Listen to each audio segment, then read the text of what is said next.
எல்லாருக்கும் வணக்கம். நம்ம அழகே அழகு சீரியலில் வேண்டா வெறுப்பா சுரேஷை கல்யாணம் பண்ணுற நம்ம அழகுமதிக்கு தன்னோட அப்பா ராமமூர்த்தி தனக்கு ஹார்ட் அட்டாக் வந்ததா ஏமாத்திட்டாரா அப்படிங்கிற விஷயம் தெரிய வந்துருச்சு. தன்னோட அப்பாவே தன்னோட வாழ்க்கையை ஏமாற்றி நாசம் பண்ணிட்டாரா அப்படின்னு கதறி அழுகுறாங்க நம்ம அழகுமதி. நம்ம அழகுமதியோட அடுத்த கட்ட நடவடிக்கை என்ன தெரிஞ்சுக்கிறதுக்கு இந்த வீடியோக்கு ஒரு லைக் போட்டுக்கோங்க.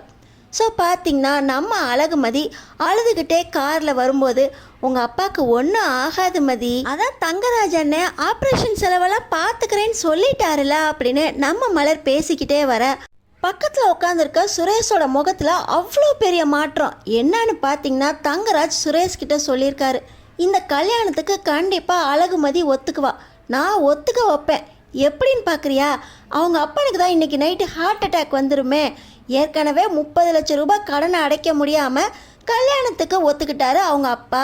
ஆனால் வீட்டை விட்டு போனாலும் போவோம், கல்யாணத்துக்கு ஒத்துக்க மாட்டேன் அப்படின்னு அந்த திமிரு பிடிச்சவ கல்யாணத்துக்கு ஒத்துக்க மாட்டாடா. அவளை ஒத்துக்க வைக்கணும்னா அவங்க அப்பா மரண படுக்கையில் கிடக்கணும். அதனால தான் ஹார்ட் அட்டாக் நாடகம் நடிக்க சொல்லியிருக்கேன் இந்த ராமமூர்த்தியை.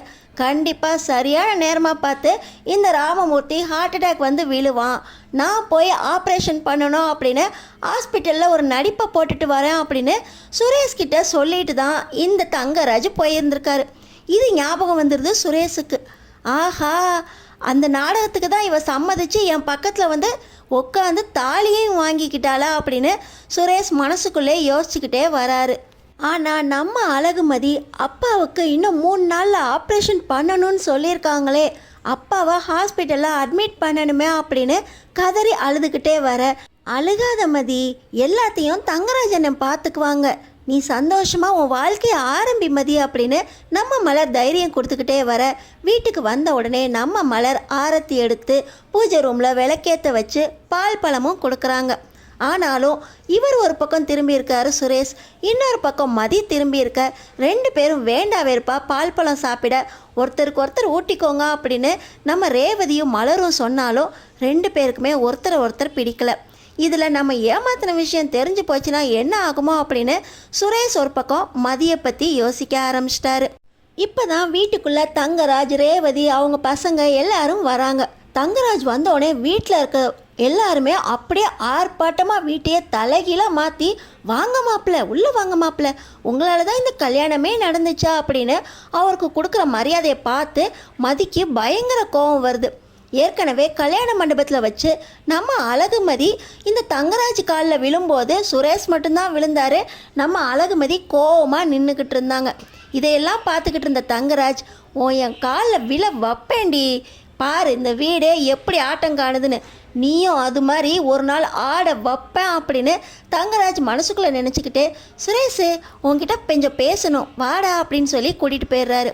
ஓ, உங்கள் 2 பேர் ஆட்டமும் மறுபடியும் ஆரம்பிச்சிருச்சா அப்படின்னு ரேவதி மனசுக்குள்ளே நினச்சிக்கிட்டு மலர்கிட்ட போகிறாங்க. இன்னொரு பக்கம் நம்ம மலர் மதிக்கிட்ட, மதி நீ காலையிலேருந்து சாப்பிட்ருக்க மாட்ட, தண்ணி கூட குடிக்காமல் இருந்த, நான் பார்த்தேன், இந்த காஃபியாவது குடிமதி அப்படின்னு நம்ம மலர் கொடுக்க, நம்ம மதியம், அக்கா எனக்கு ஒன்று தெரியணும், இந்த தங்கராஜ் வெளியே அவ்வளோ பொறுக்கித்தனமாக நடந்துக்கிட்டான், அவரோட சேர்ந்து இந்த சுரேஷும் சேர்ந்து ஜால்ரா பண்ணான், ஆனால் இந்த வீட்டுக்குள்ளே அவனுக்கு ஏன் இவ்வளோ மரியாதை, அப்படி என்ன பண்ணிட்டான் தங்கராஜ் இந்த வீட்டில் அப்படின்னு இந்த மதி கேட்குறாங்க. நீ அவரை பற்றி சத்தமாக பேசிடாத அப்படின்னு சொல்லி நம்ம அழகு மலர் மதியை கூட்டிக்கிட்டு கிச்சனுக்கு போயிடுறாங்க. அங்கே ரேவதியும் வராங்க. பார்த்திங்கன்னா இந்த தங்கராஜோட தங்கச்சியை தான் என்னோடய வீட்டுக்கார் பாக்கியராஜுக்கு கல்யாணம் பண்ணி வைக்கிறதா இருந்துச்சு.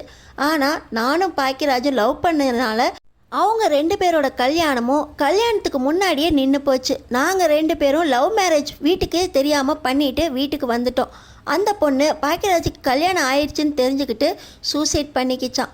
இதையெல்லாம் மறந்து கூட ரேவதியை நல்லா பார்த்துக்கிறாரு, இந்த வீட்டு மேலே ரொம்ப அக்கறையாக நடந்துக்கிறாரு, வீட்டில் ஒவ்வொரு விசேஷத்தப்பையும் அவர் தான் ஆளாக நிற்கிறாரு அப்படின்னு சொல்லி எல்லாருமே தங்கராஜனனுக்கு ரொம்ப மரியாதை கொடுக்குறாங்க.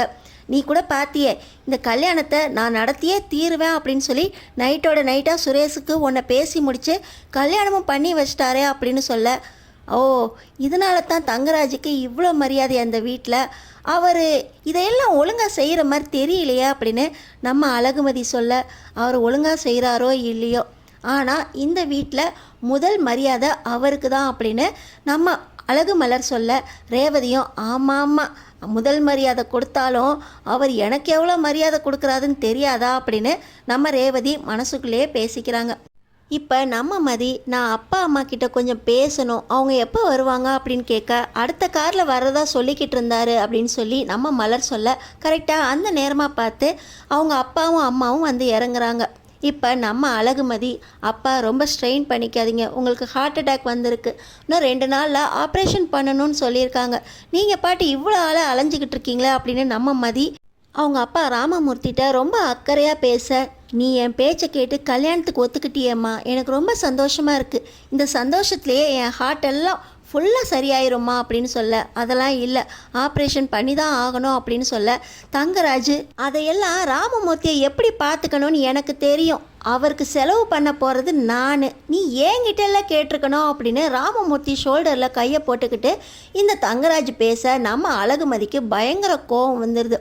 அப்பாவை ஹாஸ்பிட்டலில் அட்மிட் பண்ணணும், எப்போ பண்ண போகிறீங்க அப்படின்னு கேட்க, அதையெல்லாம் நான் பார்த்துக்கிறேன்னு சொல்லிட்டேல்ல, நீ நேராக கிச்சனுக்கு போய் உன் வேலை என்னவோ அதை மட்டும் பாரு அப்படின்னு சொல்ல, கிச்சனுக்கு போய் என் வேலையை பார்க்கணுமா, நான் காலேஜ் ப்ரொஃபஸர், என் வேலையை நான் பார்க்கணுன்னா நாளைக்கு காலேஜ் நாளையிலேருந்து கிளம்புறேன் அப்படின்னு சொல்லி நம்ம அழகுமதி சொல்ல, பொண்ணா லட்சணமாக வீட்டில் இருக்க பாரு, உனக்கு எதுக்கு காலேஜ் ப்ரொஃபஸர் வேலையெல்லாம், சுரேஷை பார்த்துக்கிட்டு பத்திரமா புள்ளக்குட்டியோட சந்தோஷமாக இருக்கிற வழியை பாரு அப்படின்னு தங்கராஜ் பேசுகிறாரு.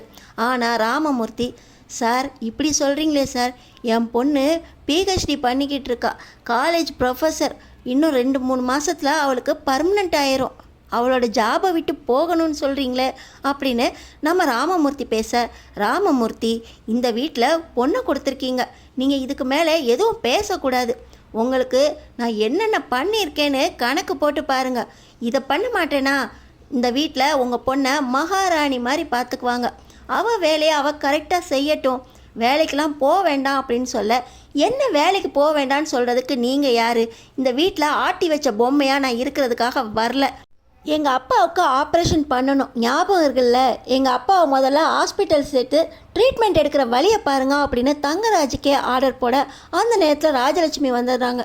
என்ன மதி, குரல்லாம் ரொம்ப உயர்ந்து போகுது, அவர் இந்த வீட்டு மாப்பிள்ளை, பார்த்து பேசணும் அப்படின்னு ராஜலட்சுமி வந்துடுறாங்க.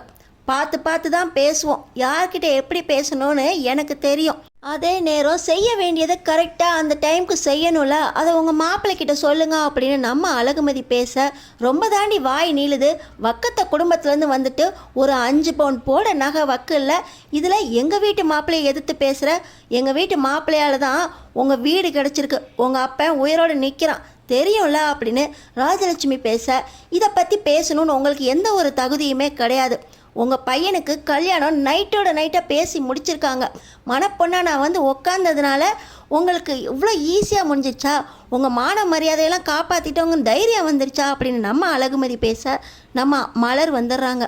இந்த பொண்ணு ரொம்ப அமைதியான பொண்ணு அப்படின்னு நான் நினச்சிட்டு இருந்தேனே, வர்றப்போ கூட பாக்கியராஜ்கிட்ட சொல்லிக்கிட்டு இருந்தேன், ஆனால் இந்த போடுது, சுரேஷ் நீ மாட்டின சுரேஷா அப்படின்னு பக்கத்தில் இருக்கிற சுரேஷ்கிட்ட சொல்ல, அண்ணி அவளை பற்றி என்ன நினச்சிக்கிட்டு இருக்கீங்க, நீங்கள் பாக்கியராஜ் கூட பேசிக்கிட்டு வரும்போதே எனக்கு தெரியும், இவளை போய் அமைதியான பொண்ணுன்னு சொன்னீங்க, பார்த்தீங்களா என்ன போடுறான்னு, இதனால தான் நீ போலீஸ் ஸ்டேஷன் வரைக்கும் போனா, இவளெல்லாம் என்ன பண்ணணும்னு எனக்கும் மாமாவுக்கு மட்டும்தான் நீ தெரியும் அப்படின்னு சொல்ல, இப்போ பார்த்தீங்கன்னா சுரேஷ் அவரே வாயை விட்டுறாரு, அவங்க அப்பனுக்கு ஆப்ரேஷன்லாம் ஒன்றும் கிடையாது நீ, நாங்கள் போட்ட ட்ராமாவில் தான் அவன் மாட்டிக்கிட்டு இருக்கா அப்படின்னு மலர்கிட்ட சுரேஷ் சொல்லிடுறாரு. இதை சொல்லிக்கிட்டு இருக்கும்போதே நம்ம மதி பக்கத்தில் இருந்து, என்ன அப்பாவுக்கு ஹார்ட் அட்டாக்லாம் வரலையா, அப்பா நீங்களும் என்னை ஏமாற்றிட்டீங்களா அப்படின்னு சொல்ல, இல்லைம்மா கல்யாணத்துக்கு உன்னை சம்மதிக்க வைக்கிறதுக்கு எனக்கு வேறு வழி தெரியல, நீயும் குடும்பமே நாசமாக போனாலும் பரவாயில்ல, எனக்கு என் வாழ்க்கை தான் முக்கியம், என் வாழ்க்கையை நாசம் பண்ணிவிட்டு நீங்கள் நடுத்தருவில் நின்னாலும் பரவாயில்லன்னு சொல்லிவிட்டு வீட்டை விட்டு வெளியே போனேன், எனக்கு அந்த நேரத்தில் வேறு வழி தெரியலம்மா அப்படின்னு ராமமூர்த்தியும் சொல்ல, இவ்வளோ பெரிய ஏமாத்து வேலையை பண்ணிவிட்டு என் வாழ்க்கையை நாசமும் பண்ணி கல்யாணமும் பண்ணி வச்சிட்டிங்களே அப்படின்னு நம்ம அழகுமதி கதறி அழுகுறாங்க. தங்கராஜ், பார்த்தியா அழுவ ஆரம்பிச்சிட்டா, இதில் என்கிட்ட போட்டி போடுறேன்னு சொல்லி என்கிட்டயே மல்லுக்கு நிற்கிறா அப்படின்னு சொல்ல, ராமமூர்த்தி என்னை மன்னிச்சிருமா அப்படின்னு அவர் அங்கே கதறிக்கிட்டு இருக்காரு. இன்னொரு பக்கம் தங்கராஜ், ராமமூர்த்தி நீங்கள் இதை பற்றிலாம் கவலைப்படாதீங்க, பொண்ணுக்கு கல்யாணம் ஆயிடுச்சு, அடுத்தடுத்து என்ன நடக்கணுமோ அதெல்லாம் நடக்கணும் கரெக்டாக, பொண்ணை போய் சாந்தி முகூர்த்தத்துக்கு ரெடி பண்ணுங்க, என் மாப்பிள்ளை பின்னாடியே வருவான் அப்படின்னு தங்கராஜ் ரொம்ப திமிரா அடுத்தது சாந்தி முகூர்த்தத்தை பற்றி பேச நம்ம மதிக்கு வந்துச்சு பாருங்க கோவம். தங்கராஜ், சுரேஷ் எல்லாரும் குடும்பமாக சேர்ந்து என்னை ஏமாத்திட்டீங்கல்ல, இந்த கல்யாணம் நடந்திருந்தாலும் அடுத்தடுத்து இந்த சுரேஷ் எப்படி சந்தோஷமாக இருக்கான்னு நான் பார்க்குறேன், அவனுக்கு வேலை மட்டும்தானே போச்சு, இனி சுரேஷ் வாழ்க்கையில் அடுத்து எந்த சந்தோஷமும் கிடைக்காதா அப்படின்னு நம்ம அழகுமதி தங்கராஜ்கிட்ட சவால் விட அடுத்தடுத்து என்ன நடக்க போகுது அப்படின்னு தெரிஞ்சுக்கிறதுக்கு நம்ம சேனலை சப்ஸ்கிரைப் பண்ணி தொடர்ந்து பாருங்கள்.